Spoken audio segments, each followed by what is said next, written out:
ఇద్దరిని అంటున్నారు కదా, ఒక డాక్టర్ కావాలా, ఒక ఇంజనీర్ కావాలా. మరి వాళ్ళు చచ్చిపోతే ఎట్లా? ఇప్పుడు బంగ్లాదేశ్ ఓడిచేటట్లు.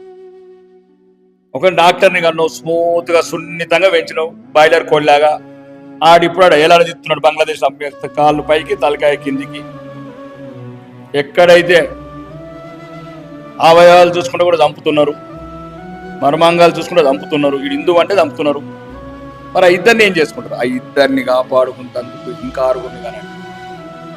ఒకడు ఆర్మీలు ఉండాలా, ఒకడు రైతు ఉండాలా అన్నం పెట్టదు, ఒకడు దేశాన్ని కాపాడుతుండాలా, ఒకడు పోలీసులు ఉండాలా, ఒకడు న్యాయానికి అడ్వకేట్ ఉండాలా, ఒకడు రాజకీయ నాయకులు ఉండాలా,